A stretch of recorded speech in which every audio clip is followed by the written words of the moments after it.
Рахмет, сұрағыңызға. Жалпы міндетті әлеуметтік, яғни бұл сөзі акцент қоюға болады, әлеуметтік сақтандыру жүйесі ол бірнеше мемлекеттің сақтандыру жүйесін зерттей келе қолданылып іске кіріскен болатын. Яғни халықаралық тәжірибеге сүйенді. Әрине халықаралық тәжірибеге сүйене, соның ішінде мына Сингапур жүйесіне, немістердің жүйесіне соларды зерттей келе енгізілген болатын. Яғни біздің өңірге, осы Қазақстан мемлекетімізге әрине басында қателіктерсіз болмайды. Қандай да бір бағдарлама кірген кезде, оның ішінде республикалық деңгейде кірген бағдарлама болғаннан кейін қателіктер болды деуге болады. Бірақ барлығы қазір жүйелі түрде қателіктер түзей келе осы жалпы медициналық әлеуметтік сақтандыруды біртіндеп түсініп келе жатырмыз. Біртіндеп халық түсініп жатырмыз дегенде. Және оның ішіне медициналық қызметкерлердің де көзқарасы өзгере бастады. Оның жаңа айтқан әлеуметтік дегеніміз, яғни медициналық әлеуметтік дегеніміз, ол тек қана медициналық емес, ол әлеуметтік, яғни бүкіл халық болып кірісетін нәрсе. Яғни бұл жерде сақтандырудың бұрын енді біздің түсінікте сақтандыру деген біз ақшамызды саламыз, ол ақшамыз біздің кейінге қалдырылады, кейін сол ақшаны қолданамыз деген жүйе болса, бұл әлеуметтік сақтандыру ондай жүйе емес. Яғни халық болып бір денсаулық сақтау басқармасына арналған бағдарламаға құямыз. Яғни оның ішінде кез келген адам, яғни сол Қазақстан Республикасының азаматы сол қордан ем ала алады деген сөз.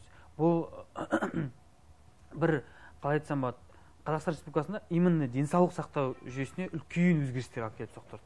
Үлкен өзгерістер. Бұның ішінде қателіктеріміз де бар, бұның ішінде үлкен өзгерістер де бар, және маңыздысы алға бір табан, екі табан жылжу бар. Бұл әлеуметтік жүйенің бізге алып келген пайдасы. Яғни оның әлі де біз жемісін көруіміз керек, солай ғой. Әрине. Себебі қарапайым халық, олар жаңа өзінің айлығынан белгілі бір пайызын төлеп отырған жерде, бұл енді былайша айтқанда бұл сапалы қызмет алуға құқығы бар, ол заңмен бекітілген. Десе де қарама-қайшылық пікірлер көп айтылып жүрді, әлі де бар. Оған не айтасыз? Ол міндетті түрде болу керек. Себебі қазір былай қарасаңыз, пікір енді екіге бөлініп жатыр ғой.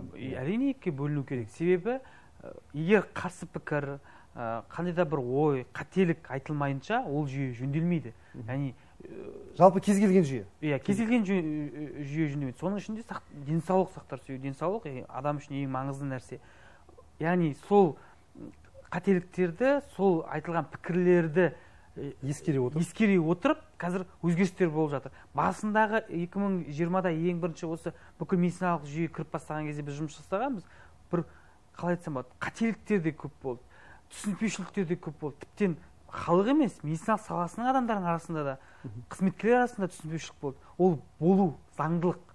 Яғни сол заңдылықтың арқасында, сол қателіктердің арқасында, яғни бұл жерде қалай жүйеде қателіктер, денсаулықта емес, жүйеде қателіктер, қаржыландыру жағынан, басқа жағынан сол қателіктер қазір өзгертіліп, мысалы, қазір соңғылықта айтылып жатыр ғой, тарифтердің өзгертілу керек, медициналық қызметкердің айлықтары жоғарылау керек. Барлығы осы жаңа айтқан сын пікірдің арқасында пайда болған, қалай айтсам